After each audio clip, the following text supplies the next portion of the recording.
Muy buenos días. Es un gusto tenerles en la sede común de las Naciones Unidas para la conferencia de prensa que marcará la presentación del informe sobre Comercio y Desarrollo 2013, Adaptación a la dinámica cambiante de la economía mundial, presentado por la Conferencia de las Naciones Unidas sobre Comercio y Desarrollo, UNCTAD. También quiero dar la bienvenida a aquellos y aquellas periodistas que nos acompañan a distancia desde diferentes puntos de la República Mexicana, América Latina y el Caribe, que se encuentran conectados con nosotros a través de www.sinu.mx/webcast. Sabemos que muchos de las y los periodistas que hoy estaban pactados para venir no nos han podido acompañar presencialmente en la sala, pero se encuentran de manera virtual. Es por esto que esta conferencia se ha diseñado para audiencias virtuales. En cuanto termine la conferencia, todos los contenidos estarán en línea y podrán ser consultados desde www.sinu.mx junto con las fotos y el audio disponibles. Ahora bien, quisiera presentar a las personalidades que comentarán el informe. Alexis Urrieta, economista senior de la División de Estrategias de Desarrollo y Globalización de la Conferencia de las Naciones Unidas sobre Comercio y Desarrollo, UNCTAD. Anteriormente había ofrecido sus servicios en el Departamento de Asuntos Económicos y Sociales, DESA, de las Naciones Unidas en Nueva York. Francisco Lelo de la Rea, subdirector de Investigación Económica del Centro de Estudios Económicos del Sector Privado, CESP, de la CCE, y Juan Carlos Moreno Brid, director adjunto y coordinador de investigación de la Comisión Económica para América Latina y el Caribe, CEPAL, en México. Ahora quiero ceder la palabra a Alexis Urrieta, quien presentará el informe sobre Comercio y Desarrollo 2013, Adaptación a la dinámica cambiante de la economía mundial. Muchísimas gracias. Para mí es un gran placer estar otra vez en México. He estado anteriormente en un par de ocasiones también presentando informes de las Naciones Unidas y ha sido para mí una gran satisfacción en todo momento tener la oportunidad de compartir con periodistas, así como observadores de la economía mexicana y de la economía latinoamericana nuestros informes y poderlos discutir a fondo con ustedes. No hay mejor ocasión que la de ser invitado por organizadores como la Organización de las Naciones Unidas, de la Comisión Económica para América Latina en México, porque tienen una plataforma muy vasta de alcance en todo el continente. El informe sobre el comercio y el desarrollo del 2013, producido por la UNCTAD, tiene como tema central la necesidad de adaptarse a la dinámica cambiante de la economía mundial. Y con esto queremos decir básicamente queremos comunicar básicamente tres grandes mensajes. Uno es que la economía global, desde nuestro punto de vista y desde nuestro análisis, se enfrenta a una crisis estructural. Y es una crisis estructural que se ha manifestado ya de por sí en la crisis del año 2008-2009, pero es una crisis que se ha mantenido, no se han logrado, digamos, ajustar la economía a un patrón de crecimiento equilibrado y sostenible, y no es posible tampoco volver a los patrones anteriores a la crisis. Es importante entonces tener en cuenta que si queremos seguir adelante con estrategias de desarrollo, sobre todo en los países en vías de desarrollo, y si queremos mantener el empleo en los países desarrollados, es importante reequilibrar las economías hacia la demanda interna, lo que quiere decir además tener en cuenta el papel de los salarios, así como también el papel del sector público, algo de lo que me imagino tendremos gran oportunidad de conversar en este caso, porque es un tema también muy al día en México. Y nuestro tercer mensaje consiste precisamente en enfatizar la necesidad de también reformar el sistema financiero internacional, así como también la banca doméstica en cada uno de los países, de modo de que puedan servir a la producción y puedan servir a la creación del empleo. En este marco y en esta presentación, muy brevemente, haremos primero un análisis de la economía mundial tal como la vemos desde nuestra plataforma en UNCTAD y en contactos también con las comisiones regionales, y de allí en adelante haremos una propuesta de nuestras estrategias de desarrollo. Lo que está claro es que el crecimiento del producto, tanto del producto mundial como también del producto de las distintas regiones, no ha logrado alcanzar los patrones que se vieron en los años anteriores a la crisis, que, como decíamos, han sido patrones insostenibles, pero que como ritmos de crecimiento habían logrado una mejoría de bienestar en muchos países del mundo. Como se ve en el gráfico, las barras indican año por año, empezando desde 2007, y hay una tendencia claramente decreciente en cada una de las regiones, y estas tendencias decrecientes también se manifiestan en los distintos subgrupos de países en vías de desarrollo. En el caso de África, la barra anaranjada que representa el 2012 simplemente significa un repunte después de la crisis que hubo en los países del norte del África, principalmente en el año 2011, pero en el resto de los países en vías de desarrollo, todas las regiones muestran unas tendencias decrecientes. En el caso de América Latina hay una pequeña mejora en el año 2013 con respecto del 2012, que es una mejora desde el punto de vista estadístico insignificante y que efectivamente también muestra que la distancia con respecto a lo que observábamos en el año 2007 era palpable.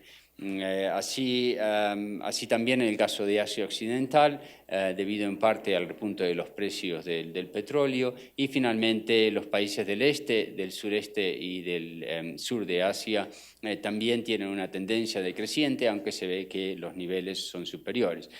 En cuanto al comercio, tenemos unas observaciones similares, es decir, el volumen de las exportaciones y de las importaciones no han logrado recuperar las tendencias que se habían observado en los niveles anteriores a la crisis. En el gráfico de la izquierda lo que nosotros mostramos son las exportaciones separadas en los dos grandes subgrupos, las economías desarrolladas en azul y las economías en desarrollo en color naranja, y tenemos una línea de tendencia que marca que las exportaciones de las economías en desarrollo, aunque hayan crecido después del bajón de la crisis, no han logrado recuperar las tendencias que se manifestaban en los años anteriores. Y esto incluso teniendo en cuenta que hemos tirado la tendencia hasta el 2008, cuando en el 2008 ya había una baja. Si hubiésemos tirado la tendencia en el 2007, se verá que la distancia con respecto a la tendencia es aún mayor. En el gráfico de la derecha tenemos las importaciones, y aquí, digamos, lo que resalta es el caso de las importaciones de los países desarrollados, que es la línea azul, que tiene también una tendencia, y no solamente con respecto de la tendencia, pero incluso con respecto del nivel, se ve que los países desarrollados no están logrando importar al ritmo que se requeriría para mantener un ritmo de crecimiento de la economía mundial como se esperaba. Por otro lado, a pesar de que las tasas de crecimiento hayan percibido unas tendencias a la baja, siguen siendo positivas, pero han tenido una tendencia a la baja, y a pesar de que los patrones del comercio internacional son efectivamente no suficientes como para generar un motor del crecimiento, es cierto, por otro lado, que las economías en desarrollo sí que gozan de condiciones más favorables. Y de hecho, en estos dos gráficos tenemos simplemente unas barras que condensan las proporciones de la participación de las distintas regiones en el Producto Bruto Mundial, y se ve que en el año 1970 y hasta los años 90 los países desarrollados, que son las barras negras, simplemente cubrían una gran parte del Producto Bruto Mundial. El Producto Bruto Mundial se generaba básicamente en los países desarrollados, mientras que a partir de los años 90 en adelante, y particularmente el año 2000 y en el siguiente quinquenio después de la crisis, las economías desarrolladas, que son las barras rojas, han logrado repuntar y han logrado mantener, digamos, incrementar su participación en el Producto Bruto Mundial. Esto ya de por sí señala condiciones favorables,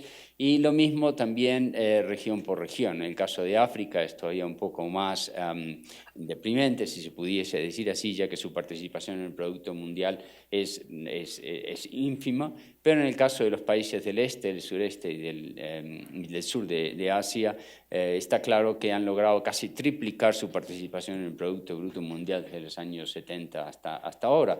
Y así también en el caso de América Latina y el Caribe han logrado mantener e incrementar su participación en el Producto Bruto Mundial. Esto ya de por sí son condiciones que llamaríamos favorables para pensar en nuevas estrategias de desarrollo. También en cuanto a la participación en las exportaciones, lo que vemos es un rol creciente del comercio sur-sur y de hecho pues los gráficos señalan que desde los años 90 hasta adelante, la participación en el comercio internacional, las exportaciones hacia el mundo, digamos, hacia el resto del mundo, de los países del norte, entre países del norte, ha ido decreciendo, mientras que lo que ha ido creciendo han sido las dos barras que representan las exportaciones entre los países del sur y las exportaciones del sur y el norte. Lo que significa entonces, efectivamente, también en el plano del comercio internacional, condiciones más favorables. Un tercer elemento que también nos indica que se mantienen condiciones favorables es el de los tipos de intercambio. En estos gráficos tenemos varias líneas de tendencias de mediano plazo, digamos. En el gráfico de la izquierda tenemos las líneas de tendencia de bienes primarios medidos en euros, minerales, metales y oros y petróleo crudo, y todos estos productos han tenido una tendencia creciente con altibajos y con volatilidad, efectivamente, pero una línea creciente que indica que se ha mantenido lo que se suele llamar en nuestra rama un superciclo de los precios de los bienes primarios. Así también en el caso de los alimentos, bebidas tropicales, aceites y materias primas agrícolas que están en el gráfico de la derecha.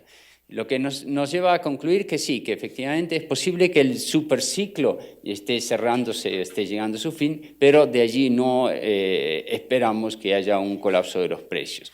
Efectivamente, esto lleva también a otros retos, porque, como bien se sabe, el problema de los precios internacionales de materias primas primero es un problema de ganadores y perdedores a la vez, y el otro problema es cómo cómo recaudar suficientes rentas de las exportaciones de bienes primarios, de modo de que se puedan servir a las estrategias de desarrollo, al fomento industrial y que sean distribuidas de manera equitativa.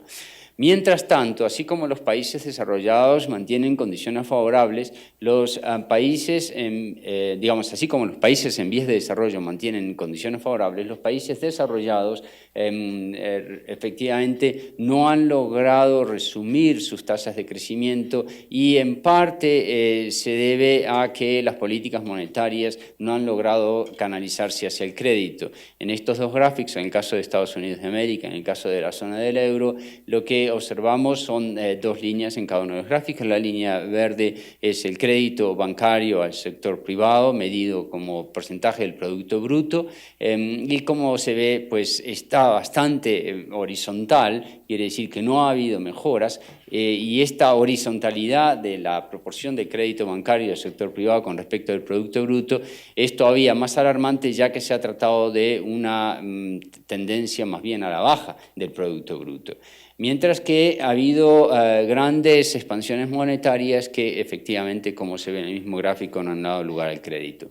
Entonces, esto también efectivamente ha dado lugar a flujos de capital, lo que en términos económicos llamamos spillovers, que han conducido a una alta volatilidad de los movimientos de capital a nivel internacional, y en estos dos gráficos pues lo que mostramos son las entradas netas de capitales en las distintas economías y las entradas netas de capitales privados a las economías emergentes. En ambos casos lo que se ve es que efectivamente los ciclos de flujos de capital han crecido en su dimensión y también han crecido en sus variaciones, es decir, grandes subidas seguidas de caídas muy bruscas. Entonces, sí, como resumen de nuestra visión de la economía mundial, efectivamente estamos notando que no hay suficiente dinamismo de crecimiento, y que incluso si hay condiciones más favorables para países en desarrollo, no es posible salir adelante con los patrones anteriores, lo que entonces nos lleva a llamar a una redefinición de las estrategias de desarrollo. A continuación, entonces, proponemos nuestras ideas principales en este slide y pasamos a una serie de exposiciones también empíricas. En resumen, como decía, las economías desarrolladas están tendiendo, y esto se ve precisamente en las noticias de los últimos meses más que antes, se ve que los países desarrollados están aspirando a tendencias como las que se tenían en los años anteriores a la crisis, es decir, inflación de burbujas financieras, mucha esperanza en el alza de los mercados de valores, mucha esperanza en los movimientos de capital y tipos de cambio, pero poco esfuerzo que se haya manifestado en el crecimiento del empleo y en el crecimiento de los ingresos reales. Por otro lado, las condiciones actuales para los países en desarrollo, aunque son relativamente aceptables, muestran una gran vulnerabilidad precisamente a los vaivenes que se dan en los países desarrollados. De allí que concluimos que a pesar de esta participación mayor en el Producto Bruto y en el comercio, no hay suficientes condiciones estructurales para que puedan seguir adelante, esperando que hubiese un rejuvenecimiento de los patrones de comportamiento anteriores a la crisis, que serían, pues, que darían efectivamente lugar a nuevos riesgos. Nuestra propuesta, por tanto, es un énfasis en políticas expansivas y un énfasis en políticas expansivas que sean suficientemente anclados en el crecimiento del ingreso y que se distancien de los movimientos hacia la austeridad que, como sabemos, tienen tendencias contractivas. Con estas bases hemos desarrollado, con el modelo de políticas globales de las Naciones Unidas, hemos desarrollado una serie de simulaciones para el futuro. Las tres líneas que se ven en estos gráficos representan tres escenarios empíricos realizados de tipo modelístico, es decir, son ejercicios empíricos, no son proyecciones. La línea azul es una proyección de las condiciones actuales en las que asumimos que no hay cambios de políticas y no hay choques, mientras que en la línea roja y amarilla se trata de escenarios de políticas, escenarios en los que proponemos algunos cambios que en un momento voy a detallar. Lo importante, si nos concentramos en la línea azul, lo importante notar es que las proyecciones, como decía, sin cambios de política y sin choques, las proyecciones de crecimiento para la economía global de aquí hasta el año 2030 son bastante bajas, es decir, significativamente más bajas de lo que se había experimentado en los años 90 y en los años 2000. Tanto para la economía global como para las economías desarrolladas, y así también para el caso de América Latina y el Caribe que hemos extraído para esta presentación. Mientras tanto, como contrapartida, proponemos un escenario de políticas en las que haya mayor énfasis en la demanda interna en todos los países del mundo de manera coordinada. No estamos suponiendo que haya una coordinación internacional, pero estamos llamando a una coordinación internacional. ¿Por qué la coordinación internacional es esencial? Pues porque, como sabemos, es muy difícil para un país solo, en el concierto de la economía mundial, lanzar políticas expansivas sin que sea castigado por los mercados.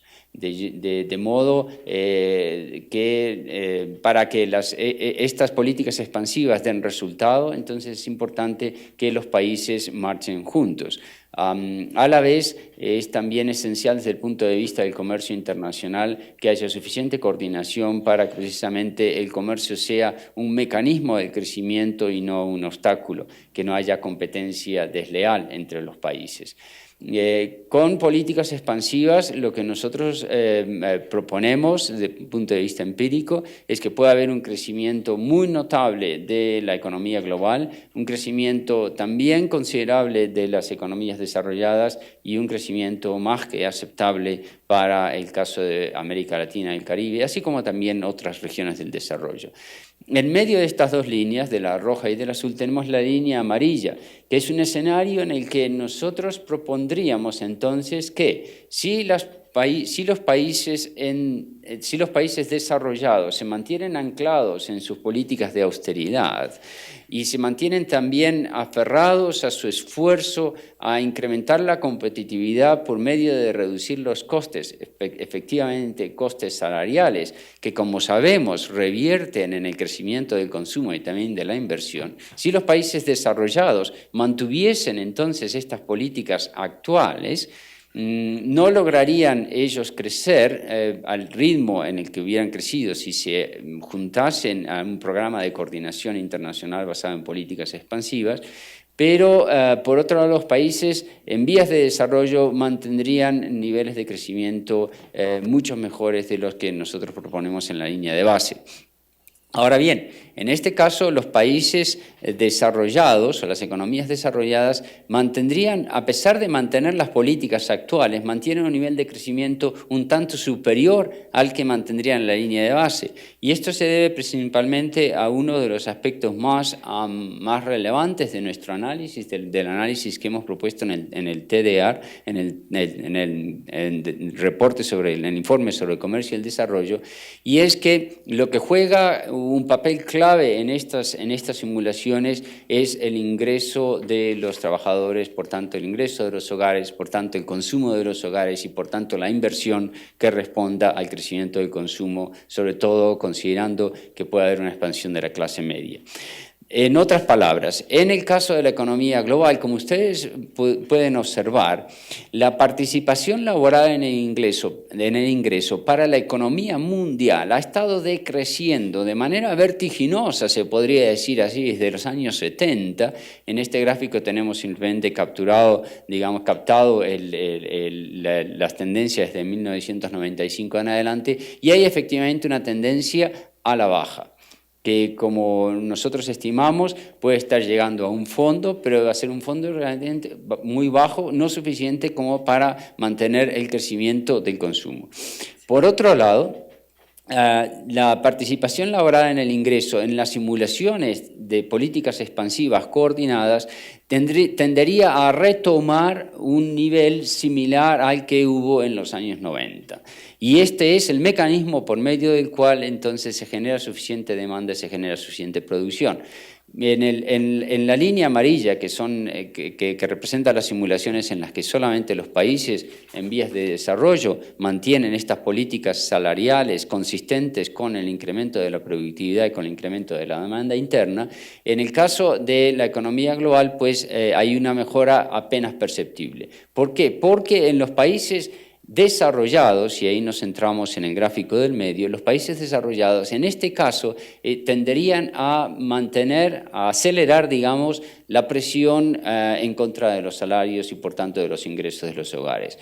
Lo que les resultaría parcialmente beneficioso, y de allí que en la diapositiva anterior, me permito pasar a la diapositiva anterior, lo que en el caso del crecimiento les resulta más o menos beneficioso porque son los únicos que lo hacen, mientras que el resto del mundo, que son los países en vías de desarrollo, mantendrían sus políticas salariales consistentes con el crecimiento de la productividad, el consumo y la demanda interna, que a su vez genera suficiente demanda de importaciones para los países desarrollados. Entonces, no es un ejercicio en el que se demuestra que efectivamente los países desarrollados pueden sacar adelante los países en vías de desarrollo pueden sacar adelante a los países desarrollados en las condiciones actuales, pero que si los países desarrollados mantienen políticas expansivas y con atención a la distribución del ingreso, ellos mismos pueden salir adelante y también de alguna manera ayudar a los países desarrollados, aunque los países desarrollados estén beneficiando de una manera desleal.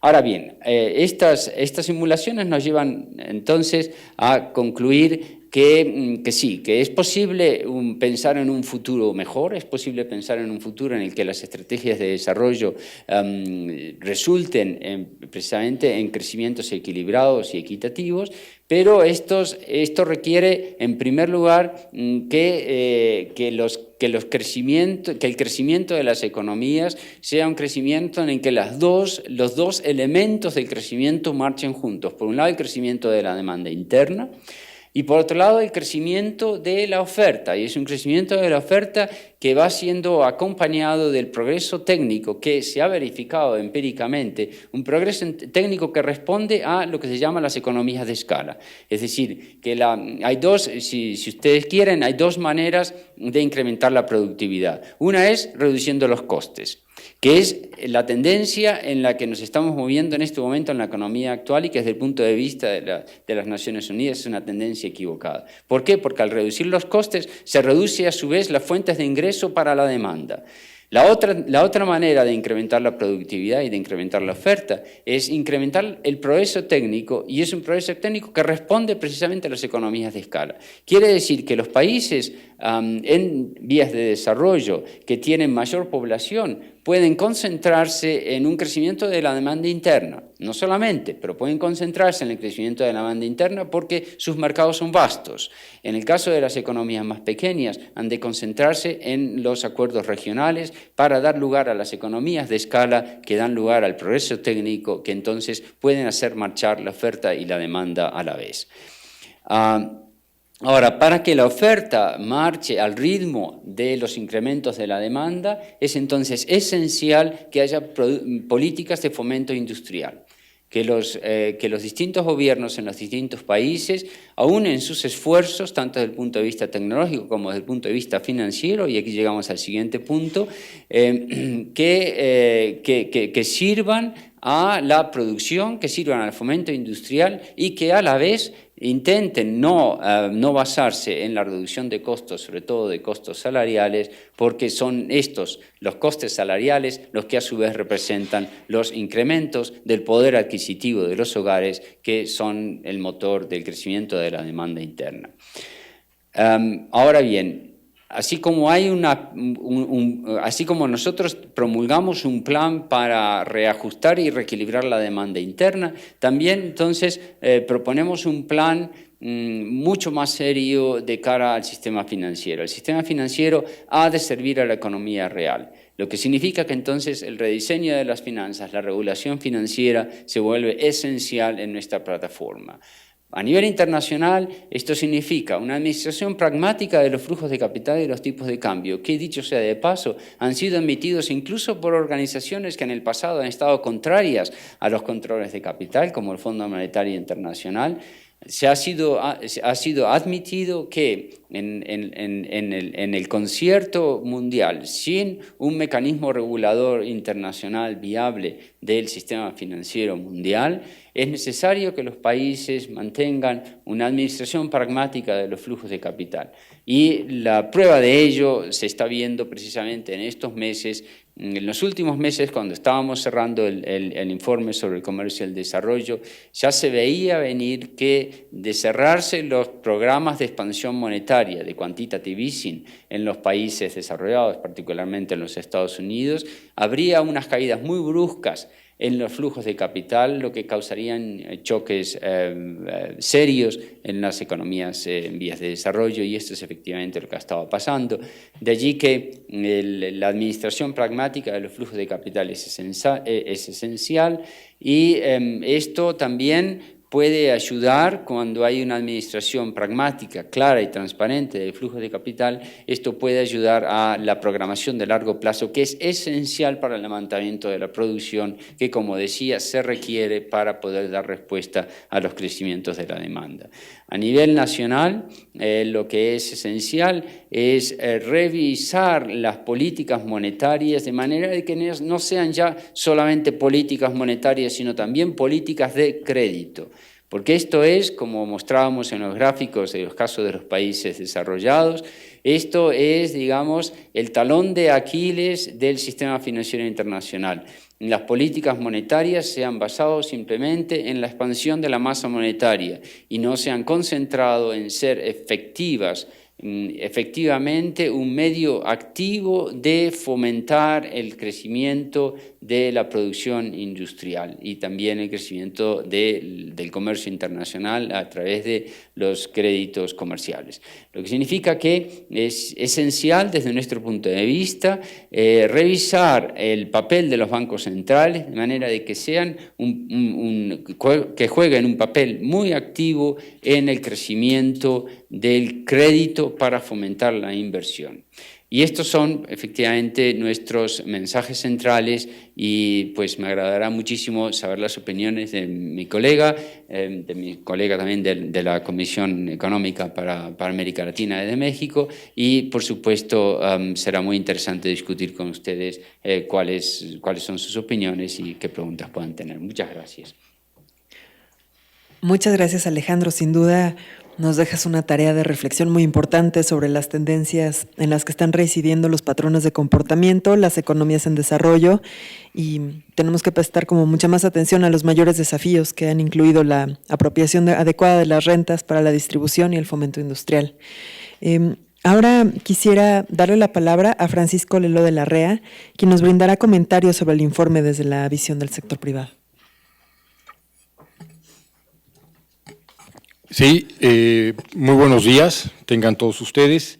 Yo agradezco a la Conferencia de las Naciones Unidas sobre Comercio y Desarrollo la invitación.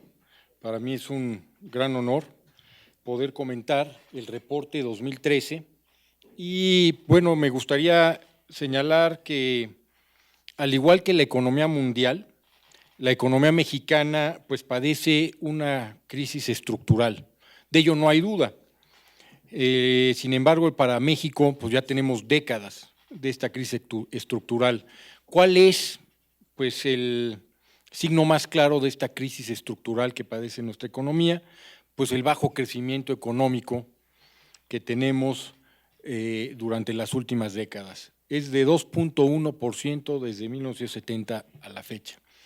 En muchos de estos años el crecimiento de la población superó el crecimiento del Producto Interno Bruto, pues esto que significa que en términos de riqueza, conforme la población crece más rápidamente que la producción, pues obviamente en términos per cápita éramos cada vez más pobres. Entonces, esta es una grave crisis estructural de la economía mexicana. Se ha tratado de dinamizar la economía a través de una serie de reformas que empiezan a mediados de los 80s y se ha catalogado a México como uno de los países que más reformas han llevado a cabo. Tenía un amigo que decía, bueno, las verdaderas reformas son las que sacan a la gente a la calle. ¿Por qué? Porque estás tocando verdaderamente intereses. Se llevó a cabo hace poco una reforma de competencia, de hecho en el sexenio anterior, y fue tan insuficiente que ya tenemos una nueva ley de competencia ya enmarcada en grado constitucional. Entonces seguimos reformando y parece que no hay resultados. Yo creo que ese es el reflejo de nuestra grave crisis estructural. Y en el cercano, en el corto plazo, pues se refleja en que los pronósticos de crecimiento de la economía para este año pues se han venido ajustando dramáticamente a la baja. El propio gobierno federal tenía un crecimiento estimado al inicio de la administración de 3.5, ya está en 1.8. En la encuesta de especialistas del sector privado en economía que lleva a cabo el Banco de México, en la última encuesta el crecimiento también que se espera para este año es de 1.78 y en opinión de muchos esto es hasta optimista. Para llegar al 1.8 pues habríamos que crecer 2 y 3% en los siguientes trimestres y la información que sigue paulatinamente dándose a conocer pues indica que al contrario se está agudizando la debilidad. Entonces pues además tenemos esta coyuntura de crecimiento menor que pues su parte más visible es que tenemos un número de plazas de empleo creadas que son insuficientes para poder darle empleo a nuestra fuerza productiva. Entonces, sin duda, parte de esta crisis estructural que sufre México se refleja en un mercado interno débil. No hay duda, nuestra gran dependencia del mercado de exportaciones es claro. Es claro que cuando Estados Unidos crece, México crece, y cuando Estados Unidos empieza en una trayectoria de desaceleración, México, pues al igual que en Estados Unidos, se refleja rápidamente. no hay duda que la desaceleración que estamos viviendo tiene su componente primordial en el sector externo. Cuando vemos la producción industrial de México y de Estados Unidos, las vemos uno a uno cómo viene desacelerándose. Sin duda incide la participación del gasto público en el crecimiento, pero no es determinante en esta tendencia de crecimiento que estamos viendo. Y además, digo, el cambio de gobierno explica por qué ha habido lentitud en los programas públicos y en el gasto del gobierno, pero reitero, aunque incide, no es esencial para determinar esta trayectoria. Entonces, pues también este padecimiento de una dependencia del exterior, que fue parte de la estrategia que comentaba Alejandro, que usaron muchos países, incluidos México, desde el 86 cuando entramos al GATT, y luego con la firma del Tratado de Libre Comercio de América del Norte, y a partir de entonces una serie de tratados de libre comercio para liberalizar nuestra economía, nuestro comercio y diversificarnos, pues digo, era una estrategia tendiente a depender de las exportaciones. Entonces, pues en ese sentido, obviamente compartimos todo lo que nos muestra el reporte 2013. El reporte señala también que ahora se requiere de una estrategia de desarrollo más equilibrada, donde el mercado interno sea más preponderante. ¿Y aquí qué es fundamental? Bueno, realmente, como señalaba, llevar reformas de fondo, no reformas que, reitero, coloquialmente, pues no tocan ningún interés y no provocan que la gente salga a las calles. Una estrategia, nos señala el reporte, que se sustente en la productividad, en su mejoramiento de la productividad, su liga en el marco de que la productividad también se refleje en mejores salarios, que la apropiación de la productividad se la lleve el factor que genera la productividad y no quizá por deficiencias del mercado se la apropien aquellos que no son responsables del aumento de la productividad. Y así como fundamental un sector público cuyo gasto sea más eficiente y más efectivo. Aquí es bien interesante analizar las cifras de la efectividad del gasto público en México. La OECD tiene un reporte que evalúa cuál es la distribución del ingreso antes y después de que el gobierno implementa sus programas públicos. Sabemos que México es un país muy desigual, tiene un índice de Gini, si no mal recuerdo, de 0.54, eso es una gran desigualdad. Lo grave del asunto es que cuando se evalúa la distribución del ingreso después de que el gobierno implementó el gasto público, empeora la distribución del ingreso. ¿Qué nos dice esto?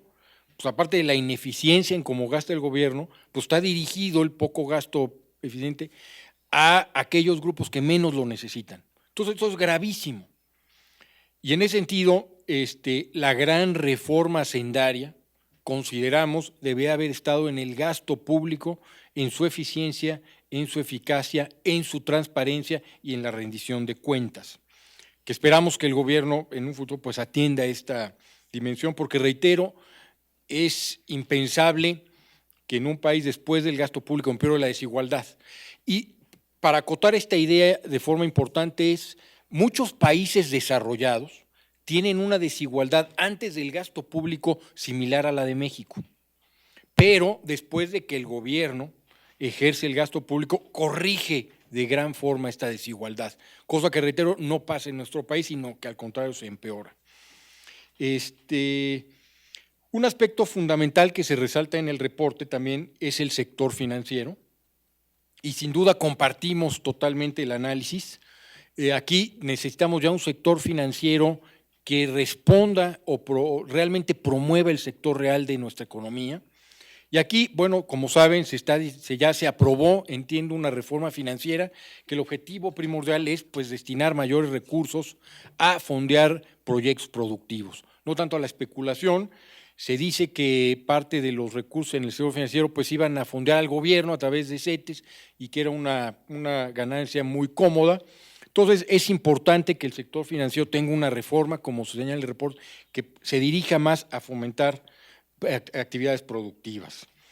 México requiere, por lo tanto, salir de lo que le hemos llamado el estancamiento estabilizador. Tenemos una gran estabilidad desde hace ya muchos años, pero no tenemos crecimiento. ¿Y qué es lo que hace falta? Bueno, reitero, realmente reformas estructurales de fondo, no como las que se han implementado en muchos años anteriores, sino verdaderas reformas.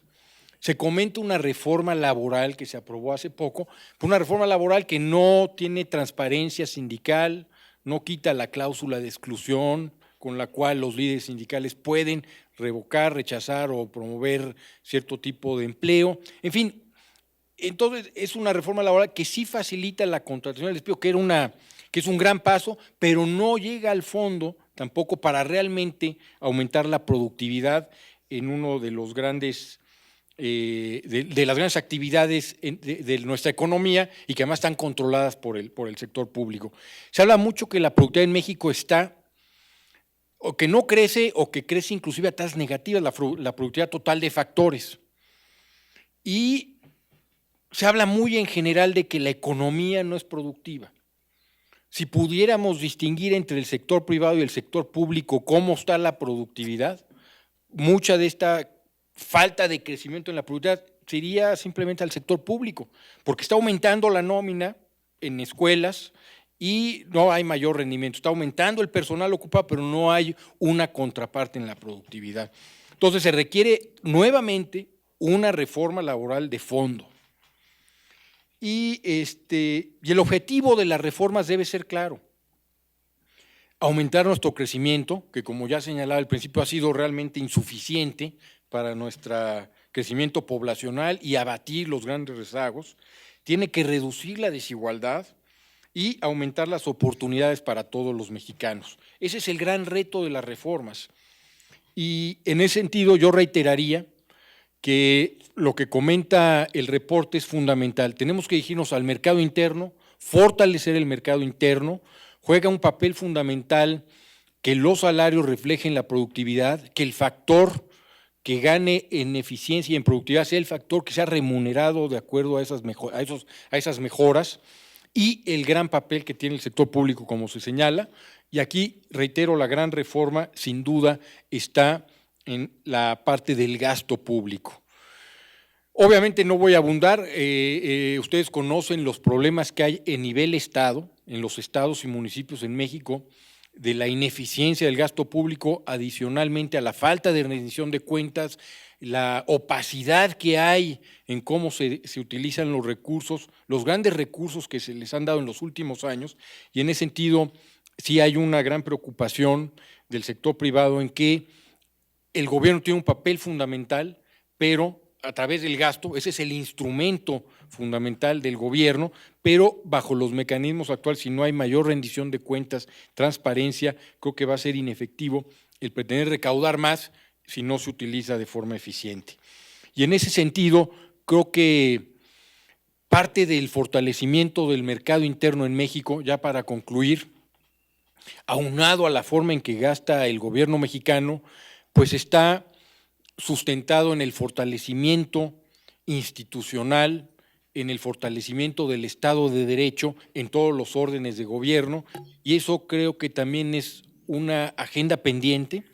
México requiere un fortalecimiento importantísimo de sus instituciones, y eso, creo que sin eso no va a ser efectivo todo el programa de reformas económicas que tiene el gobierno actual y han tenido, de hecho, los gobiernos anteriores, porque esta parte institucional creo que todavía hay debilidades importantes que merman la efectividad de estas reformas.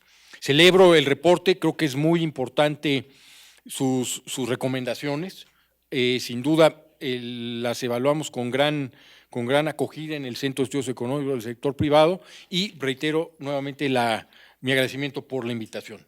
Gracias. Muchas gracias, Francisco, por su importante aportación sobre todo esto que está pasando en la Ciudad de México. Ahora, Juan Carlos Moreno Brid nos compartirá algunos comentarios con relación al informe desde la visión de CEPAL y Naciones Unidas. Bueno, muchísimas gracias. En primer lugar, al CINO, al Centro de Información de las Naciones Unidas, por una vez más prestarnos este maravilloso local y sus facilidades. Agradecer también a los funcionarios del gobierno mexicano, del Banco de México, de la Secretaría de Economía, del INEGI, y no sé si me falta alguna dependencia aquí presentes, y a la prensa, tanto los que vinieron acá como los que se están conectando por vía web. Muchas gracias por estar con nosotros y tener interés en lo que dice Naciones Unidas. Y felicito igualmente a UNCTAD por su reporte y celebro su lanzamiento en México para América Latina, por, bueno, un poco lo que decía Francisco también, por la relevancia de los temas que toca y la gran oportunidad en la encrucijada que vive la economía de la región, en la cual se incluye, bueno, nuestro país, Centroamérica en particular, pero todo el sur igualmente y el Caribe. ¿Qué nos dice Alex, o qué nos dice más bien la UNCTAD, perdón por la personalidad? Que dice que, bueno, que la nueva normalidad post-2009 no es lo que había antes. Nos dice que aquellos que están esperando que todo va a regresar a como era antes, es como los padres que primera vez van a tener un hijo y piensan que una vez al rato se van a acostumbrar porque todo va a estar igual que antes. Nunca está todo igual que antes, todo cambia, en el caso de los hijos para bien, en el caso que nos pinta la UNCTAD, no necesariamente para bien. Nos pinta que hay mucho menor crecimiento económico del producto y del empleo en la OECD, y nos recuerda que si bien había tesis de doctorado que hablaban del desacoplamiento de las economías, pues resulta que no hay tal desacoplamiento entre el norte y el sur, y si creíamos que parte del Titanic, que era la parte de enfrente, se estaba hundiendo, no nos iba a pasar nada porque la parte de atrás no le pasaba nada, pues resulta que todo está acoplado. Entonces no es que se esté hundiendo, nos dice que es una crisis así, se está saliendo de lo que pasó en el 2009 sin duda, pero estamos entrando a un mundo mucho más lento, un mundo en el que el comercio no va a tener ese dinamismo. Por cierto, los precios de los commodities a la baja, como dicen, sin prisa, pero sin pausa tampoco. Y los flujos de capitales que estaban entrando muy, muy fuertemente a las economías emergentes, incluyendo la que tenemos ahora, la mexicana también, pues dejan de entrar con esa fuerza e inclusive empiezan a salir. Más puede ser ante el cambio que se anuncia en la Fed, quizá eso trae otro movimiento fuerte o volatilidad igual en los flujos de capitales. Entonces, precios a la baja, mercados afuera menos dinámicos y flujos de capitales que no están entrando tan fuertemente, sino quizás saliendo. Anuncia como un fin de la fiesta, que tampoco es como drama, porque no se ve drama. Las cifras que nos presenta Alex no es de drama, pero sí de nostalgia y de preocupación de que qué le vamos a hacer. O sea, no vamos a tener caídas del producto en las economías emergentes, dado las gráficas que presenta la UNCTAD, pero si queremos crecer al 5 o 6%, no se ve cómo, salvo cambios en las políticas de desarrollo. Y ahí viene un punto interesante también que Alex o la UNCTAD nos dice que no hay un problema de inflación actualmente, no se ve en ninguno de los momentos que se diga tenemos inflaciones descontroladas, salvo uno que otro país, pero en general no es un mundo que temamos por la inflación, no va por ahí la cosa. Y habla de una crisis de empleo, una crisis de productividad, una crisis de producción y problemas fiscales, pero no es crisis fiscal, es más crisis, ¿qué vamos a hacer con la estrategia de desarrollo del mundo y las economías emergentes? Las implicaciones son bárbaras para economías en América Latina porque las exportaciones pierden fuerza como motor del crecimiento. ¿Y eso qué quiere decir?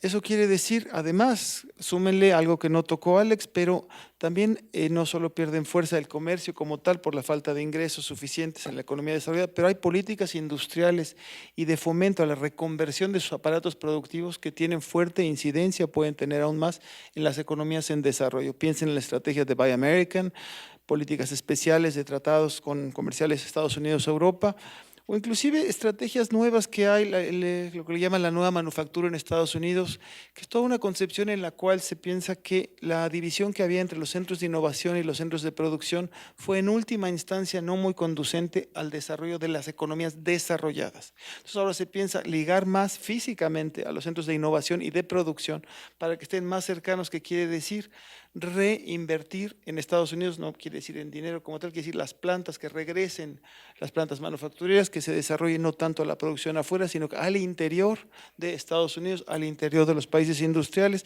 para atacar sus problemas de desempleo, de subempleo. El reto es muy importante en ese sentido, igual si las exportaciones pierden fuerza, esa fiesta que mencionaba yo que se acabó en el 2003-2008, América Latina creció como no lo había hecho en muchísimo tiempo, de manera sistemática, 3% anual, el PIB per cápita que no se veía. Mucho basado en recursos naturales. Estos recursos naturales y los commodities van a la baja y también la exportación en volumen, pues eso quiere decir que para algunos países en particular cuyos ingresos fiscales dependen fuertemente de esas regalías de recursos naturales pueden entrar en un problema, una dificultad fiscal y no solo de comercio. México y América Latina. El reto del comercio exterior es doble. En particular, pensemos en el caso mexicano. No es solo que va a perder dinamismo el comercio exterior, que lo ha perdido post-2009, y que se necesita repensar la estrategia, como decía Alex o dice la UNCTAD, hacia el mercado interno también. Es que en el caso mexicano en particular es que tampoco crecimos, aun cuando teníamos un sector exportador de película, muy dinámico, a tasas de crecimiento anual de 2 dígitos. Bueno, ni en esa época logramos con la estrategia de crecimiento que ese sector exportador tan exitoso arrastrara al resto de la economía. Entonces ahora tenemos que ni siquiera va a poder crecer esas tasas. Entonces, este es un punto muy interesante, que muy duro más bien, y la heterogeneidad de nuestro aparato productivo la va a tener que corregir tanto el gobierno actual como en Centroamérica, en países del sur. Hemos tenido una economía muy dual con la cual hay algunas pocas y muy grandes empresas muy bien ligadas a los mercados mundiales de crédito, tecnología y demás, y el resto, un montón de pymes formales e informales que no logran cerrar las brechas. Entonces, se necesita una nueva estrategia de desarrollo con qué tipos de políticas. Como nos recuerda la UNCTAD, nos mencionó también Francisco. Pues dicen que lo que hay que hacer es colocar al mercado interno como un motor del desarrollo. No es que se olvide uno de las exportaciones, no se puede, no es eso. Quiere decir colocarlo al menos par y paso, al menos más o menos igual de fuerte que el mercado externo, sino es que aún más, pero no hay que olvidarse del sector externo. Pero cuando uno habla de mercado interno, en el fondo, ¿de qué está hablando? En una región que es la más desigual del mundo, con aguda vulnerabilidad en la población y una preocupante incidencia de la pobreza.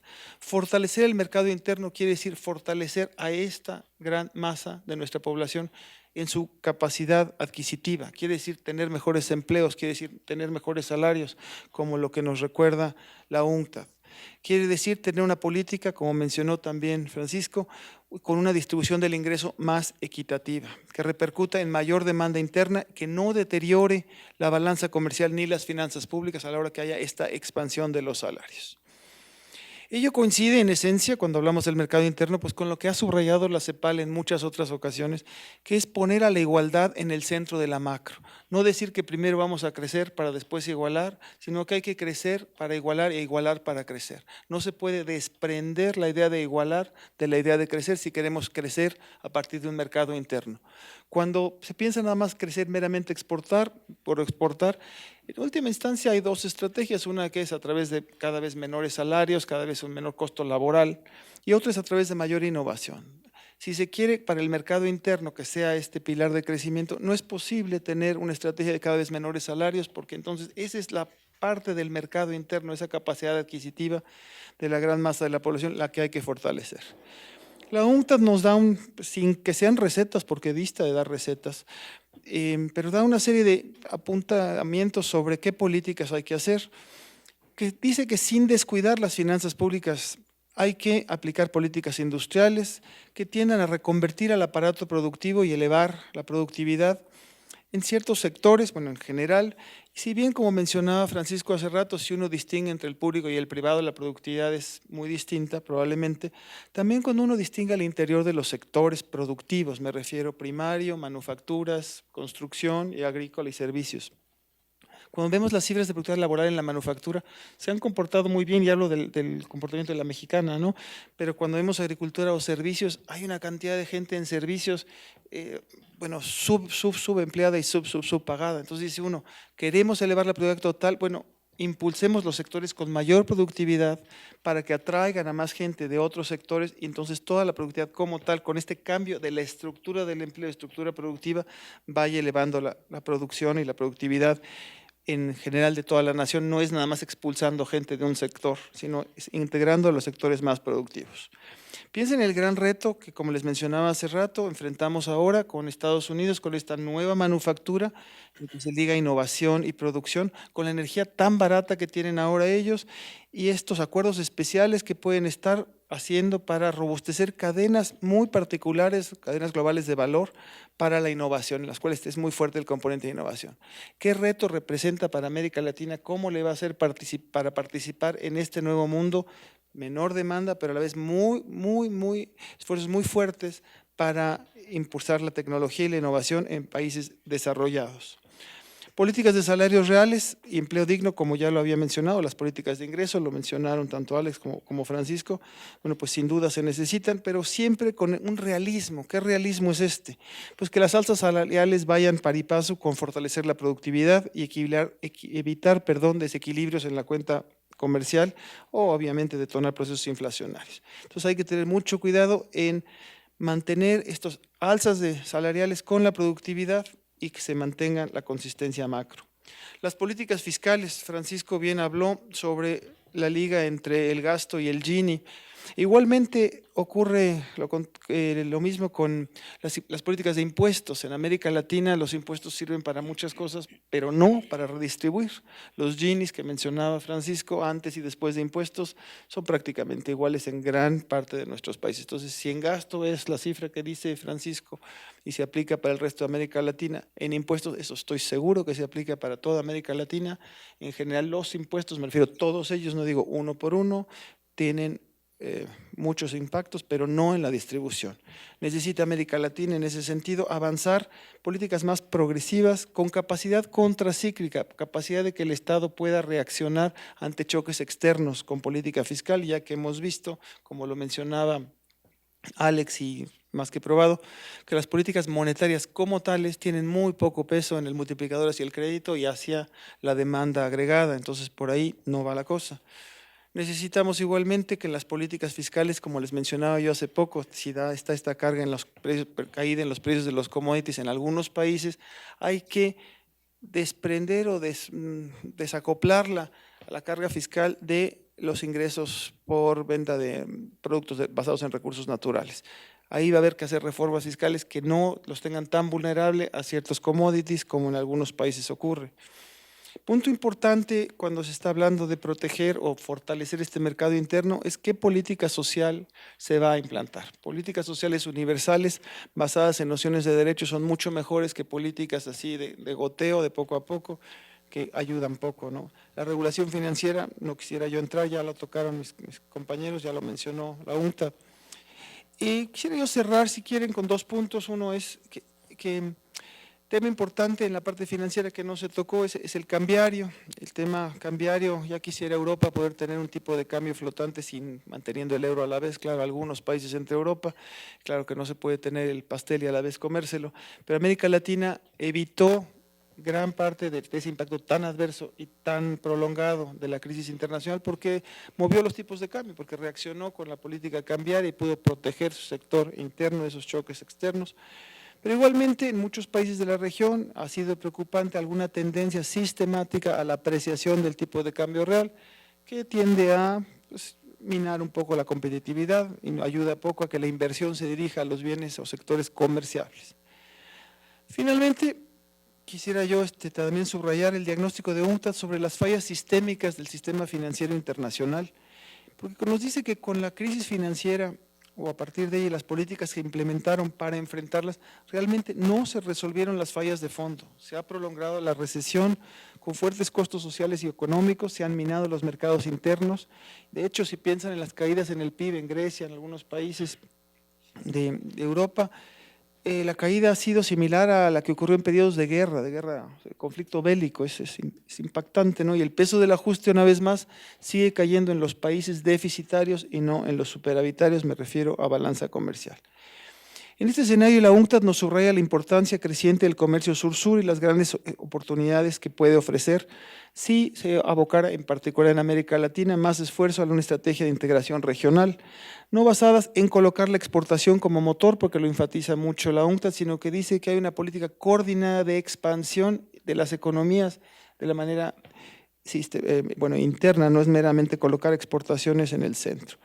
Quisiera yo nada más cerrar con felicitar a la UNCTAD que sin dar recetas en su reporte apunta a retos fundamentales que enfrentan las economías emergentes e indica algunas políticas para superarlos. Todo ello, estoy seguro, nos motiva a la reflexión y seguramente ayuda a una mejor conducción de las políticas macro y de desarrollo. Muchas gracias, Alcino, una vez más por sus instalaciones. Muchas gracias, Juan Carlos Moreno Brid, que sin duda nos ha abierto el panorama para conocer aún más la visión de América Latina y el Caribe. Ahora vamos a dar inicio a la sesión de preguntas y respuestas de los medios en la sala y quienes se encuentran conectados vía webcast con nosotros. Vale la pena mencionarles de nuevo que esta conferencia se ha diseñado también para audiencias virtuales. En cuanto termine la conferencia, los contenidos estarán en línea y podrán ser consultados desde www.sinu.mx junto con las fotos y el audio disponibles. Les pedimos, por favor, indicar su nombre y esperar a recibir el micrófono para que su pregunta sea escuchada también en la transmisión. Les recordamos a quienes nos siguen por webcast que también pueden enviar sus preguntas por medio del chat. Muchas gracias. ¿A quién? Ivette Saldaña, del periódico El Financiero. Quiero saber si podríamos decir que ya está más que agotado, muerto y sepultado el modelo económico neoliberal que por años estuvo en todo el mundo, y entonces ahora hacia dónde vamos, porque parece que no hay una definición. Los países que estaban utilizando otros modelos económicos como los asiáticos, en el caso de China, también lo cambiaron y está siguiendo el que se usaba en Occidente, que parece que ya fracasó. Cuando hablan de que pudiéramos retomar, o sea, olvidarnos un poquito de que las exportaciones van a generar crecimiento, ¿cómo hacerlo en México, que es un país que tiene un porcentaje tan grande cuyo PIB depende de las exportaciones, que tenemos un mercado interno que pudiera servirnos como motor de desarrollo, pero que tiene un gran porcentaje de informales? Tenemos también entrada de capital volátil, que era de lo que hablaba Isurieta, que ha aprovechado los momentos de crisis para venir a México, pero entonces, si usted dice que van a salir los capitales o que vendría como una crisis por si se quitan los estímulos económicos de Estados Unidos, entonces, ¿en qué escenario estaríamos? ¿Qué tan vulnerables somos ante estas condiciones que ustedes están viendo o reportando en este estudio que están lanzando? Y ahora, México y países del sur están formando esta alianza del Pacífico, también están uniéndose países en desarrollo vía el TPP, hay otros acuerdos económicos como el Estados Unidos y Unión Europea, el ASEAN más 10 creo que ahorita está. Bueno, todo eso, ¿qué tanto ayuda en momentos en que la Organización Mundial del Comercio pues no ha podido lograr consensos, ¿no? Y ahí me llevaría a la última. La OMC, entonces, también dejó de tener esta fuerza necesaria para impulsar el comercio, o sea, por la falta de acuerdos se generó este problema en el comercio mundial. Gracias. Procedemos entonces a… Bueno, muchísimas gracias. La verdad, es una pena que no hemos empezado por las preguntas, porque la manera como usted ha expresado sus preguntas denotan ya un esquema de trabajo muy interesante con el que hubiéramos podido reescribir el reporte de una manera mucho más directa, con lo cual le agradezco mucho. Nuestro informe no dice explícitamente que se ha agotado el modelo neoliberal, de alguna manera porque lo venimos diciendo en reportes anteriores. Para resumirlo en poquísimas palabras, la visión dominante del manejo de las economías hasta la crisis financiera mundial fue algo así como que lo único que importaba era controlar las finanzas del sector público, controlar que no haya excesos dentro del sector público y que el sector privado sabe muy bien a qué se mete. El sector privado conoce muy bien dónde poner sus inversiones y conoce muy bien sus planes de beneficios futuros y no van a cometer errores, porque si cometiesen errores ellos mismos van a la bancarrota, con lo cual son ellos mismos los que pierden. Pues lo que hemos visto en los años del 2000, pero también empezando desde la década del 90 con toda la serie de burbujas financieras que se dieron lugar a raíz del boom del Internet, lo que hemos visto en estas prácticamente 2 décadas anteriores a la crisis mundial ha sido precisamente que los gobiernos, los sectores públicos han intentado controlar sus finanzas y han dejado al sector privado tomar sus decisiones de inversión, que han dado lugar a 2 crisis sucesivas muy importantes en la economía mundial, la crisis de los años 97-98 en los países del este seguida por la primera crisis en los Estados Unidos en el 2000, que repuntó gracias a una expansión fiscal y también repuntó gracias a una nueva burbuja en el sector inmobiliario de los Estados Unidos, y luego la crisis mundial de la que todavía estamos pagando. Estas crisis se sucedieron porque hubo efectivamente un exceso en el sector privado que ha venido a costar también ahora al sector público, porque tampoco entonces ha sido cierto que cuando el sector privado comete excesos, ellos mismos son los que sufren, sino que precisamente porque los gobiernos están muy conscientes de las necesidades de mantener estabilidad social, pues entonces los gobiernos son los que acuden a un salvataje financiero, un salvataje de las empresas a costes muy grandes para el sector público. Ese modelo está agotado, porque se ha demostrado clarísimamente durante la crisis financiera internacional que los excesos del sector privado son muy peligrosos y son muy costosos para la población, así como también para el sector público. Entonces, en ese entonces, pues nuestra alternativa consiste en revisar el papel del sector público para que sea una fuente de ingresos, sea una fuente de distribución, sea una fuente de fomento a la industria de la producción y que a la vez tenga a bien, digamos, la vigilancia de los ingresos de los trabajadores de acuerdo a los ingresos de la productividad. Esto es esencial y entonces nuestro modelo alternativo, si se quiere, consiste en reconocer la importancia de la demanda de consumo para mantener precisamente la demanda de inversión y para mantener también, y allí voy a su segunda pregunta, la demanda de exportaciones. ¿Por qué? Porque las exportaciones de México a otro país son las importaciones de esos otros países que vienen de México. Así como también las exportaciones de Brasil son importaciones de México. Y las exportaciones de los otros países vecinos de México son también exportaciones y a su vez exportaciones e importaciones de los unos y de los otros. La única manera de mantener este dinamismo del comercio internacional de manera sostenida, sin crisis y sin choques, y sobre todo sin choques en los tipos de cambio, sin choques en los mercados especulativos, es mantener demandas internas estables. De allí que nuestra propuesta es completamente consistente con una propuesta de mantener las exportaciones de México. Pero las exportaciones de México no se pueden mantener basadas en reducir los costes a fuerza en México, porque reduciendo los costes a fuerza en México estamos también reduciendo los ingresos en los países vecinos, en los países propios, que significan reducir las exportaciones de los países vecinos. Lo peor de esto es que la estrategia a la que los distintos países individualmente, después de la crisis, han estado apuntando es exactamente esta: reducir los costes laborales en cada uno de los países, intentando incrementar los márgenes de productividad para incrementar sus exportaciones. Pero como las exportaciones de un país van a otro país dentro del mismo planeta, entonces lo único que puede salvar, digamos, a esta carrera hacia el fondo de reducir los ingresos continuamente consiste en que en cada país haya esfuerzos para mantener la demanda interna. Voy entonces al tema de los capitales.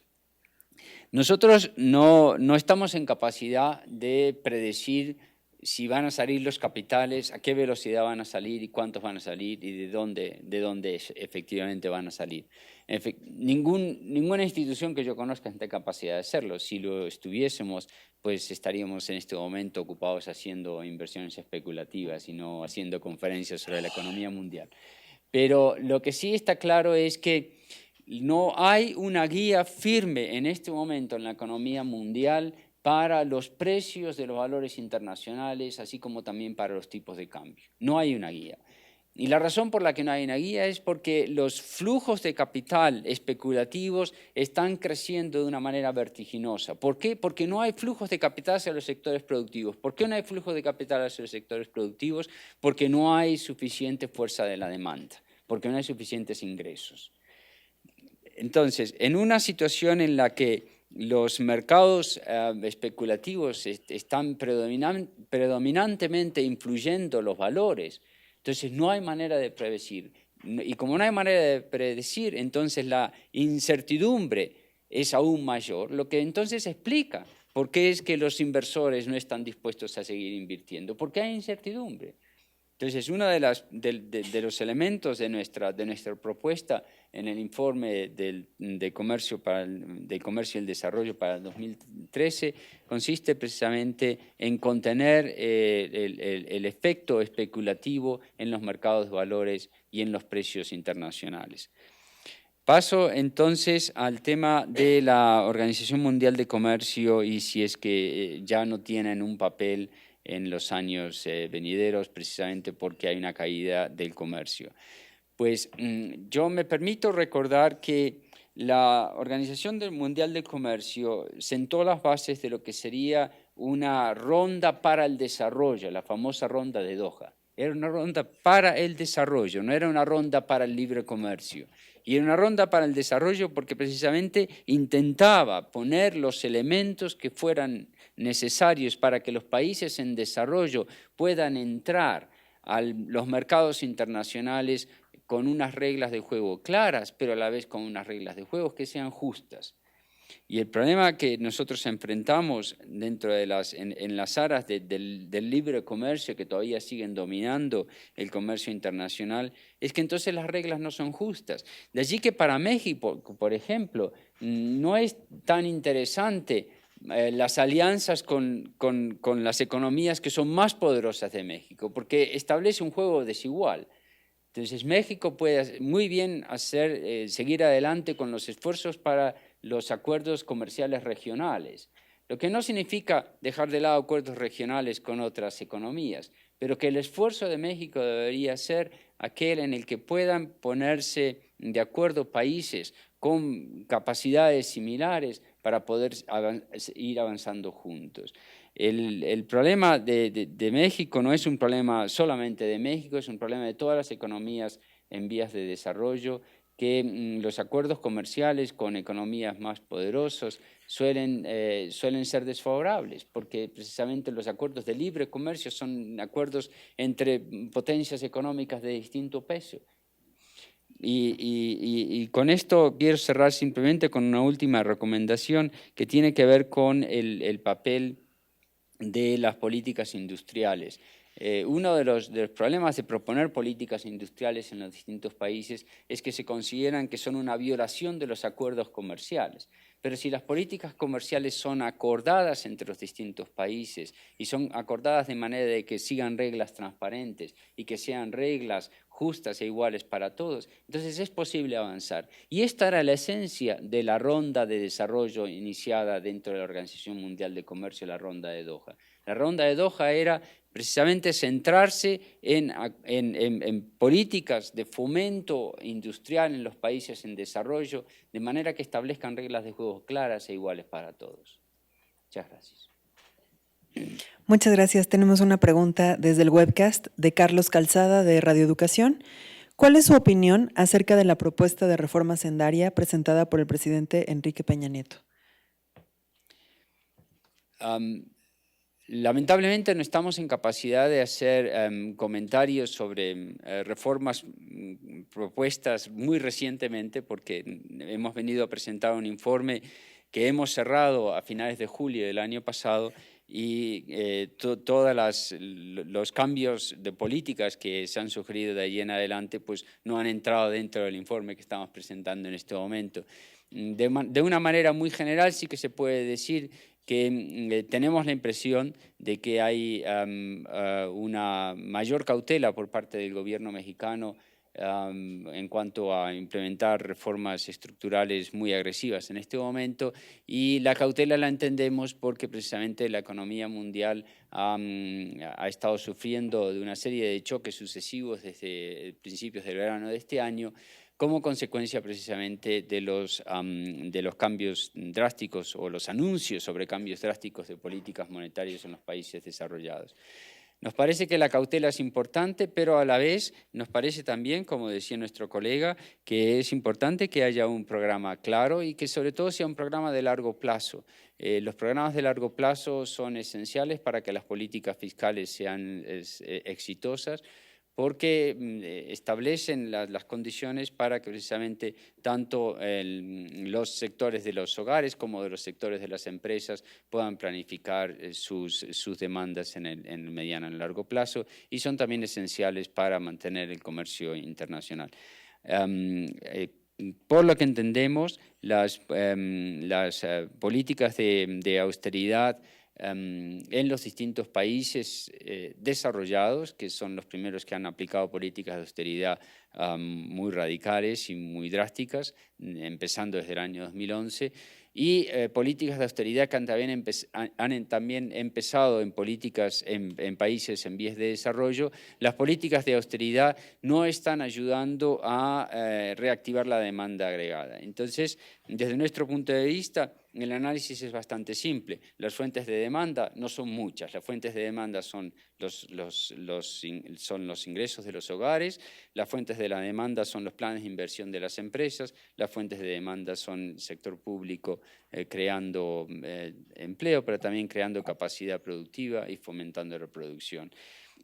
El comercio internacional es una fuerza de demanda para los que son exportadores netos, pero en la medida que sea una fuerza de demanda para los que son exportadores netos, también es una fuerza recesiva para los que son importadores netos, de manera que el comercio más bien debería ser una fuerza estable para todos, con lo cual, si las expectativas de los hogares han estado bajando, si las empresas no están decididas a incrementar su inversión precisamente porque las expectativas de consumo son bajas, entonces hay una responsabilidad del sector público a mantener la actividad económica. Ahora, este esfuerzo de mantener la actividad económica tiene que ser un esfuerzo eficiente, tanto en el sector del gasto como en el sector de los ingresos, como decían los dos ponentes que me acompañan esta mañana. Muchas gracias. Gracias. Juan Carlos. Quisiera yo agregar, bueno, en CEPAL estamos estudiando la iniciativa, obviamente es una propuesta, pero en particular, agregando a lo que mencionaba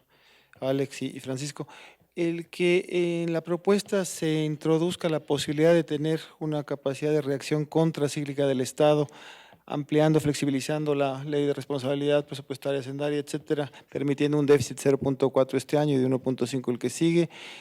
Lo saludamos, nos hace un movimiento en la dirección adecuada, hablemos de las líneas generales, podríamos discutir los números en particular, pero en unas condiciones en las cuales, como fue expuesto en los motivos de que están bajando los ingresos, la aplicación estricta del G-T igual a 0 implicaría reducir los gastos del gobierno, lo cual implicaría una vez más profundizar los efectos recesivos que vienen de afuera. Entonces, en ese sentido, unas reformas que vayan a fortalecer esa capacidad de actuación contracíclica del Estado se nos hace que es algo que hay que saludar. Gracias, Juan Perdón, Carlos. agregaría también en respuesta a lo que había mencionado Ivette del financiero, que no está uno en contra de las exportaciones, ni mucho menos, por favor. Lo que uno quisiera es que las exportaciones se convirtieran en ese tren que no lo ve uno nada más pasar, sino que va arrastrando, como si fuera como imanes, y piensa uno que es metal y te vas pegando a esa locomotora.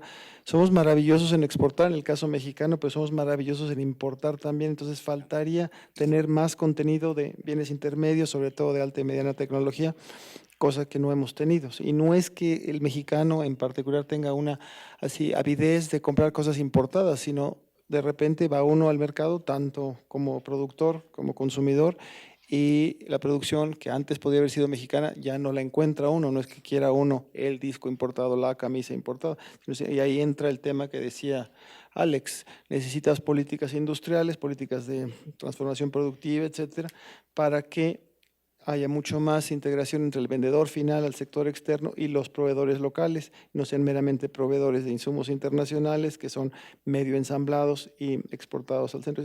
Transformar a las exportaciones, que ese dinamismo permea al resto de la economía, no es estar en contra de la exportación, ni mucho menos, ¿no? Gracias, Juan Carlos. ¿Alguna otra pregunta en la sala? Buenos días. Félix González, la Secretaría de Economía. Y quiero agradecer a los panelistas por la información tan valiosa que nos acaban de dar y todas las recomendaciones y sobre todo los retos que enfrentaremos en los próximos años. Varias de las preguntas que quería hacer ya han sido cubiertas, pero me gustaría hacer una pregunta concreta sobre política industrial, que yo siento que es un tema que está de mucho interés actualmente en la Secretaría y en el país. como ustedes bien lo mencionaron, el problema de México es que nos falta fortalecer el mercado interno, o sea, lo señalaron los tres. Es un problema que lo hemos tenido de hace varias décadas, no es nuevo, y hemos estado dependiendo del crecimiento liderado por las exportaciones, ¿no? Desde hace tiempo atrás, ¿no? Entonces, la política industrial, en principio debería ser una política industrial que fortaleciera el mercado interno, pero que al mismo tiempo nosotros no podemos olvidarnos finalmente de nuestro sesgo exportador, de nuestro diseño de política hacia las exportaciones, y finalmente estamos en una serie, estamos convencidos en ese sentido de que una integración regional, por ejemplo, la Alianza del Pacífico es una de ellas. Yo siento que esa vocación exportadora tiene que estar. Finalmente son los dos motores, ¿no? El motor exportador había sido el principal, de hecho ha sido el único, se puede decir, ¿no? Pero ya a la luz de lo que se mencionó, que no es viable una política exclusivamente de crecer a través de exportaciones, la política industrial, ¿cómo debería ser? ¿Cuál sería el diseño de esa política que debía contener, que pudiera tener elementos de ambos componentes? Por un lado, fortalecer el mercado interno, y por otro es cómo insertarnos mejor a las cadenas globales de valor, que es un tema muy importante. O sea, no es exportar por exportar, sino exportar de una forma que la inserción de México en las cadenas globales de valor, que somos parte de ellas, pero estamos en la parte más de poco valor de la cadena, ¿no? O sea, la política usted debería ambicionar estar en la parte superior de la cadena, o tratar de ir subiendo en la medida de las posibilidades también. Es importante eso, ¿no? Y obviamente la productividad sería un factor muy importante en este asunto, pero el tema es cómo debería ser esa política industrial, qué características debería tener a nivel de sugerencias generales o de buenas prácticas internacionales, sin violentar acuerdos comerciales, sin violentar de que es una política política industrial en un marco de economía abierta, ¿no? O sea, no podemos dar marcha atrás y pensar en una política industrial en un mercado cerrado. Eso es inviable, sería muy tonto, o sea, y obviamente imposible en estas circunstancias, ¿no? Entonces sería política industrial en un mercado abierto, ¿no? Gracias. Gracias. Bueno, efectivamente, le agradezco su intervención porque nos ha servido para expresar el acuerdo que tenemos, que no se trata de que la UNCTAD está ahora proponiendo economías cerradas. Al contrario, estamos proponiendo economías muy abiertas, pero economías muy abiertas que, como decía, mantengan suficiente atención a los mercados internos, porque nuestros mercados internos son la parte de la economía abierta de los países vecinos, ¿no? Y esperamos que los países vecinos hagan lo mismo. Lo que también usted trae a colación es un aspecto que se me ha pasado y que agradezco que lo haya mencionado para poder enfatizar sobre ello, que es qué efectivamente significa esto del sesgo exportador o qué efectivamente significa esto de la cadena de valor, de estar en las partes más altas del valor añadido. Nosotros hacemos macroeconomía, no hacemos, digamos, diseño de un plan de inversión de una empresa en particular. Desde el punto de vista macroeconomía, lo que nos interesa es estar en la parte alta de la cadena de valor como economía en su conjunto. Lo que quiere decir, y ahí creo que es muy importante su pregunta para darle vueltas a este asunto. Lo que quiere decir que para México, como para cualquier otro país en desarrollo, es esencial que el valor sea generado domésticamente, porque es esto lo que aumenta el valor añadido nacional. Quiere decir que cada empresa en particular puede estar ubicada en distintos segmentos de la cadena de valor, pero que una buena parte del valor sea generado domésticamente, que una buena parte de los insumos sean producidos domésticamente. Valga la pena una comparación. Yo no tengo los datos de memoria, pero el caso de la economía china, la parte de los insumos producidos dentro de China, de lo que va a las exportaciones, es muchísimo mayor que la parte de los insumos producidos domésticamente en México de lo que, de lo que son las exportaciones mexicanas. Esto es una falla precisamente de las políticas industriales, porque no ha habido suficiente fomento industrial para producir domésticamente los insumos para la exportación. Entonces, como decía nuestro colega Juan Carlos, pues entonces nos convertimos en centros de ensamblaje. Recibimos muchos insumos que tenemos que importar para entonces exportar un pequeño valor añadido. Desde el punto de vista macroeconómico, lo importante es que una parte todavía más creciente, mayor de los insumos sean producidos domésticamente. Y para eso se necesitan políticas de fomento industrial. ¿Cómo las políticas de fomento industrial se han de diseñar? Pues entonces los macroeconomistas tenemos lo que llaman las matrices de inputs-outputs, de ingresos y gastos, y allí se puede trazar efectivamente cuáles son las capacidades productivas domésticas y cuáles son las capacidades de demanda, cuáles son las expectativas de demanda para las capacidades productivas domésticas. Es muy importante, si esto se pone junto a una plataforma de ingresos nacionales, de ingresos salariales, trazar cuáles son las expectativas de demanda dentro de la economía según van aumentando los ingresos. Es decir, reajustar las matrices de insumo-producto, de modo que estas matrices de insumo-producto reflejen los crecimientos de los ingresos nacionales. De una manera muy concreta, el tipo de consumo de la clase media en México es un tipo de consumo muy similar, por no decir idéntico, al tipo de consumo de la clase media de los Estados Unidos o de la clase media de Honduras o de la clase media de cualquier otro vecino de la región latinoamericana. Porque los consumos son muy uniformados en este momento de la globalidad del consumo mundial. Lo que quiere decir que si nos proponemos, hay una buena parte de los productos de consumo que pueden ser generados domésticamente y concentrarse en algunas áreas en las que tengamos suficiente expansión exportadora también, porque son los mismos elementos de consumo. A la vez, los países vecinos pueden hacer lo mismo y esto incrementa la competitividad basada en productividades reales y a su vez que incrementan los ingresos, porque es esencial dentro de una política industrial tener en cuenta cuáles son los patrones de generación de empleo dentro de las distintas industrias. En resumen, generación de los ingresos, generación del empleo y tener en cuenta que es esencial dentro de las políticas exportadoras asumir una mayor proporción de los insumos industriales para la exportación. Muchas gracias, Francisco. Tengo una reflexión difícil en términos de que cómo logramos aumentar el valor agregado de lo que producimos en México.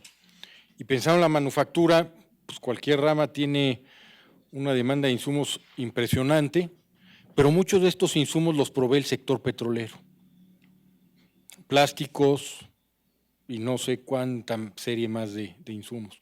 Y tenemos un sector petrolero que está cerrado a la inversión extranjera desde los 30, que no ha fomentado la inversión, insuficiente capacidad de refinación, insuficiente capacidad de refinados básicos, lo que se llama la petroquímica básica, la petroquímica secundaria.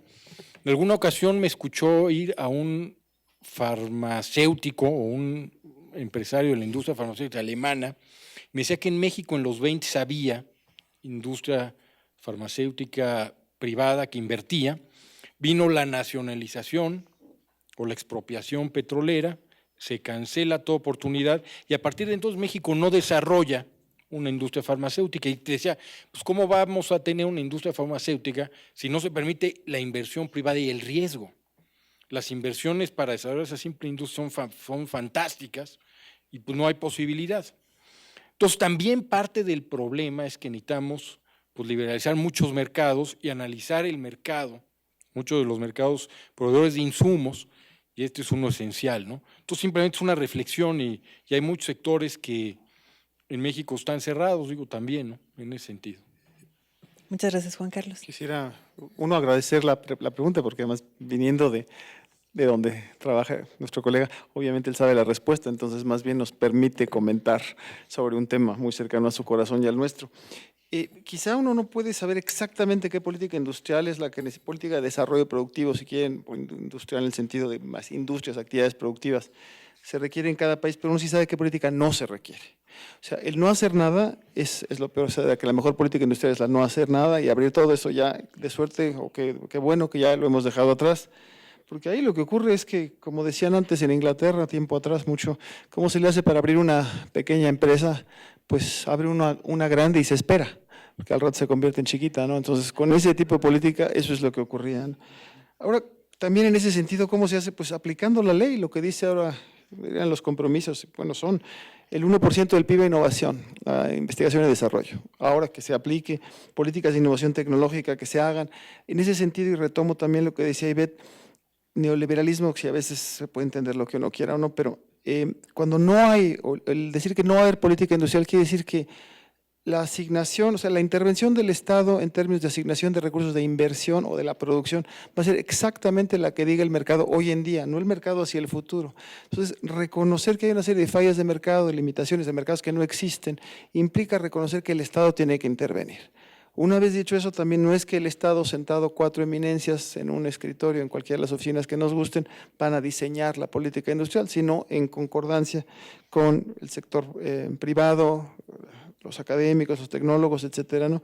Ya lo aceptan la política industrial, instituciones muy respetables que antes no necesariamente respetaban o aceptaban una política industrial. Entonces, y en ese sentido, quizá también implica seleccionar, implica atreverse a cometer errores. El que nunca se equivoca es el que nunca hace nada, ¿no? Entonces, y en ese sentido es qué tipo de sectores, como decía Alex, tomando estas matrices de insumo producto de los macro, de los industrialistas, hacia dónde quisiéramos orientar los sectores con incentivos, con compras, con políticas financieras, igual también. Pues los sectores que por un lado tengan alta demanda real y potencial, o sea, no es que vamos a tratar de orientar a industrias que pueden vender hoy mucho, pero camisetas para el mundial, por decir algo. Tienen que tener demanda potencial de largo plazo, nacional y externa, entonces tiene que estar ligada a la política de ingresos. Otro, políticas de amplio espectro tecnológico, o sea, mientras más sofisticadas tecnológicamente mejor, pero que vayan incorporando gente también. En ese sentido, una característica adicional es que generen encadenamientos hacia atrás y hacia adelante. Ahí serían 3 grandes criterios que uno puede decir, que estoy seguro que, bueno, lo hemos discutido igual antes, por ahí va la cosa. Lo de las cadenas de valor, bueno, CEPAL estamos, y agradezco la oportunidad del reconocimiento, estamos trabajando con la Secretaría de Economía en políticas de fomento de cadenas de valor, entonces, bueno, son una serie de instrumentos que ahí están, ¿no? Que la receta de en cada momento, en cada lugar, es cuestión de, obviamente, las autoridades decir hacia dónde van, y celebro también que en esta presente administración el tema de política industrial ha sido bueno, bienvenido, fomentado, impulsado al nivel máximo del Ejecutivo, el secretario Guajardo también, en fin, es algo en lo que la Secretaría de Economía seguramente tiene mucho más que decir que nosotros. Muchas gracias. ¿Alguna otra pregunta en la sala? Se quedó una pendiente. Buenos días, mi nombre es Víctor Soto, vengo del INEGI y de hecho mi pregunta ya fue de alguna manera tratada y era precisamente comentar si en sus estudios y en sus análisis que están haciendo estaban considerando precisamente el posible sesgo que podría estar causando la medición de las exportaciones al estar cada vez los países más inmersos en estas cadenas globales de valor, que precisamente es uno de los grandes problemas al que nos estamos enfrentando, el tratar de, digamos, nosotros como instituto, medir estas cadenas de valor, puesto que el valor de las exportaciones ya no está siendo representativo, ¿no? Hay que medir exactamente cuál es la parte que están participando al crecimiento de nuestro país estas exportaciones, ¿no? Porque ya el total, la mayoría de estas, al pertenecer a una cadena global de valor, estas transacciones en gran parte están siendo sustentadas por importaciones que al ser del saldo pues ya no nos están dejando más que una participación muy pequeña. Mi pregunta era esa, si sí estaban considerando eso en la medición del comercio que están haciendo ustedes. Sí, en las Naciones Unidas estamos intentando llegar más al fondo del asunto de las cadenas de valor. Dentro de nuestra división sacaremos un reporte en algunos meses con nuestras conclusiones. Por el momento lo que parece ser es que, según lo ha manifestado el nuevo secretario general de la Conferencia de las Naciones Unidas para el Comercio y el Desarrollo, en una ponencia que ha tenido en China recientemente, las cadenas de valor ofrecen una oportunidad, pero también conllevan muchísimos riesgos. Y el problema precisamente de las cadenas de valor es que los conglomerados que toman decisiones detrás de las cadenas de valor son cada vez más concentrados y más fuertes, lo que quiere decir que frente a ellos los gobiernos son todavía mucho más pequeños. Entonces, es esencial que haya políticas industriales que, por un lado, junto con investigadores, como decía Juan Carlos, estudien el impacto que estos tienen, pero que, por otro lado, el gobierno proponga una estrategia clara, definida, que tenga en cuenta pues, los encadenamientos hacia atrás y hacia adelante, que tenga en cuenta la producción nacional y que tenga también en cuenta la generación de empleo. Sin política industrial, sobre todo a raíz de la crisis económica mundial, el nivel de concentración tanto de los capitales especulativos como de los capitales productivos ha sido mayor y esto hace que los gobiernos tengan un reto cada vez más duro, que consiste precisamente en proponer alternativas que sean consistentes con los intereses nacionales. Las cadenas de valor, repito, son un reto, pero también conllevan muchos riesgos y es esencial poner por delante políticas industriales. Si me permites, un poco la idea que quería mencionar antes es una cadena de valor eficiente requiere mercado de factores eficientes. O sea, tú no puedes vender un producto final si no tienes el insumo. Y si el insumo no se te provee de forma eficiente, entonces parte de la política industrial es analizar la eficiencia en los mercados de factores y proveeduría de insumos. Entonces era un poco la idea. China quizá tenga más contenido porque está integrado verticalmente. Entonces hay que ver la integración y si no, yo creo que la idea es analizar cómo están funcionando los mercados de factores y proveeduría y quizá haya una oportunidad de política industrial de hacerlos eficientes, ¿no? Cuando hay fallas de mercado, como señalaba Juan Carlos. Yo agregaría, y tomando lo de la OMC, también hay un proyecto muy grande que seguro ha participado el INEGI, es sobre el proyecto es medición del valor agregado en el comercio. Entonces está la OMC con la OECD que lo impulsaron, también participan otros, nosotros usamos muchos de sus insumos, es un proyecto que va a eso y que explica o ayuda a explicar cómo la paradoja de que cuando uno hace regresiones, me refiero a estos cálculos econométricos de por sector en México, por rama de producción industrial sobre exportaciones y valor agregado, la correlación es muy baja. Entonces, y eso dice uno, bueno, claro, tienes curvas que se ven preciosas en exportación, pero la coreana y la mexicana son así unas espirales tipo Six Flags muy bonitas en exportaciones totales, pero en valor agregado la coreana sigue siendo Six Flags y la nuestra no necesariamente. Es un proyecto que bueno, sirve mucho y que lo estamos utilizando también en la CEPAL. Muchas gracias. Tenemos una última pregunta desde el webcast. Nos la hacen desde Argentina, de Buenos Aires. ¿Cuál sería el escenario para Argentina si se adoptaran políticas de desarrollo expansivas? En nuestras simulaciones, que como decía, son ejercicios empíricos, se pueden cambiar las condiciones y los supuestos y obtener digamos, resultados similares. El papel de Argentina es muy interesante porque Argentina ha venido haciendo esfuerzos en los últimos años hacia la redistribución de los ingresos que han dado lugar a un crecimiento consistente de la demanda interna. Con lo cual, Argentina se encuentra en una plataforma muy favorable para sumarse a esfuerzos de coordinación regional e internacional para que Argentina sirva de mercados de exportaciones de países vecinos, así como también servir de fuentes de productos para los países de la región. El papel de Argentina, o digamos el rol de Argentina en estas simulaciones es clave precisamente porque nos ha servido para sentar las bases de las simulaciones de lo que podrían ser los resultados de generación de la demanda interna a raíz de los esfuerzos que ha habido orientados hacia la redistribución del ingreso. Por otro lado, Argentina, como se sabe, es un país exportador de materias primas, sobre todo de productos agrícolas, pero no únicamente, y estos productos han tenido, pues, se han beneficiado de lo que llamábamos era un superciclo, y como decimos, el superciclo está tendiendo a cerrarse. Aunque no esperamos caídas bruscas de los precios, esto hace un llamado muy especial a países como Argentina para que aceleren los procesos de diversificación industrial. Entonces, dos cosas para resumir en el caso de Argentina.